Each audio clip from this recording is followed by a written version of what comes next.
दोस्तों, मैं doctor Anshul Goyal, MD anaesthesiology. आज हम बात करेंगे सीपीआर के बारे में। सीपीआर मतलब कार्डियोपल्मोनरी रिससिटेशन। अगर किसी का दिल काम करना बंद कर गया है तो उसके दिमाग को ऑक्सीजन पहुंचती रहे, इसको इंश्योर करने के लिए हम ये करते हैं। तो इसमें ये जानने से आपको ये फ़ायदा है कि आप अपने नॉन टू को बचा सकते हैं, और या किसी को भी जिसको आपके सामने बेहोश हो गया है तो आपको पता होगा कि आपको क्या करना है, और आप इस तरह हमारी मदद कर सकते हैं। दूसरा कारण यह है कि एक बार जो हमारे साथ बहुत ही फ़नी और दिल दुखाने वाला इंसिडेंट हुआ था, जिसमें मरीज़ के रिश्तेदार ने कहा कि आपने छाती दबा दबा कर हमारे मरीज़ को मार डाला।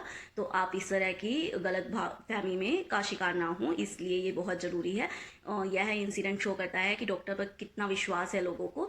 तो इस अविश्वास को मैं कम करना चाहती हूँ अपनी वीडियोज़ के द्वारा, और आप प्लीज़ इस वीडियो को पूरा देखें और लाइक करें और सब्सक्राइब करें एंड शेयर भी करें, ताकि आप किसी की जान बचाने का एक काम कर सकें, और आपको उस भावना का पता चले जब आप किसी की जान बचाते हैं तो कितना अच्छा लगता है।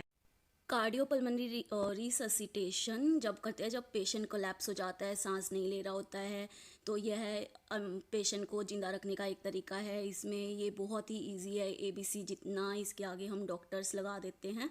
तो D4 हमारा होता है डेंजर, मतलब कोई ख़तरा तो नहीं है, ऐसा एरिया तो नहीं है जहाँ पे करंट हो सकता है या व्हीकल्स आ रहे हैं, तो डेंजर से दूर लेके जाना है पेशेंट को। और अगर प्रोटेक्टिव डिवाइस है वो भी पहन लेना, ग्लव्स, मास्क वगैरह। और रिस्पॉन्स देखना है, और पेशेंट के शोल्डर पे टैप करना है और देखना है कि वह कुछ बोल रहा है क्या। अगर वो कुछ नहीं बोल रहा तो हमें हेल्प के लिए चिल्लाना है, और उसके बाद हेल्प के लिए चिल्लाने के बाद हम उसके एयरवे को देखेंगे, फिर उसके ब्रीदिंग को देखेंगे कि वो ब्रीदिंग को पहले सुनेंगे कि कोई सांस की आवाज़ तो नहीं आ रही है, देखेंगे और महसूस करेंगे अपने गालों के ऊपर। तो अगर वह सांस नहीं ले रहा है तब हम CPR शुरू करेंगे।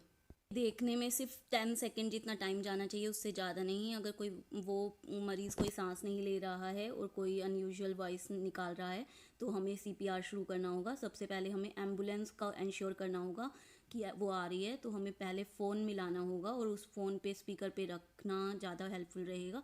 उसको लोकेशन बतानी है प्रॉपर, और ये बोलना है AED चाहिए हमें।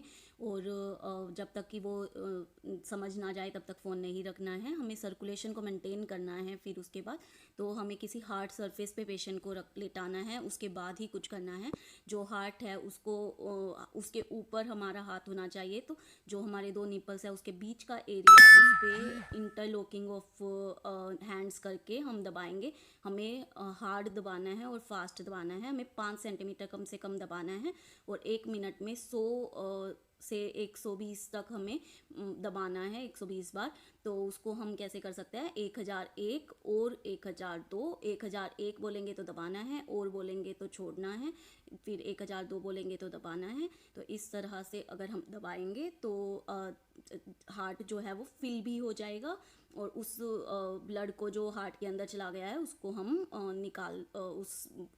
उस ब्लड को हम दबाने से निकाल पाएंगे। तो जो दिमाग है उसमें ऑक्सीजन पहुंचती रहेगी। और डिफिब्रिलेटर जो होता है वो हमें मंगाना है। AED नाम का आता है, ऑटोमेटिक एक्सटर्नल डिफिब्रिलेटर। तो ये AED जो होता है ये हम यूज़ करेंगे। ये बहुत लोकेशंस पे प्रेजेंट होता है, एयरपोर्ट्स पे प्रेजेंट होता है, और ये प्रेजेंट होना ही चाहिए। एक्चुअली आप जहाँ काम करते हैं वहाँ इंश्योर कीजिए एक AED हो। AED क्या करता है कि AED हार्ट की रिदम को पहचानता है। इसके बीच में हम हार्ट को सैंडविच कर लेते हैं। इसको एक तरफ जैसे हमने वीडियो में देखा वैसे लगा लेते हैं, और फिर हम क्लियर आवाज़ देने पर ही शॉक देते हैं। तो अब हम एक बार रिकैप्चुलेट कर लेते हैं। पहले हम डेंजर देखेंगे, रिस्पॉन्स देखेंगे, फिर हेल्प ज़रूरी बुलाना है, फिर हम एयरवे और ब्रीदिंग चेक करेंगे, उसके बाद हम सर्कुलेशन को मेंटेन करेंगे।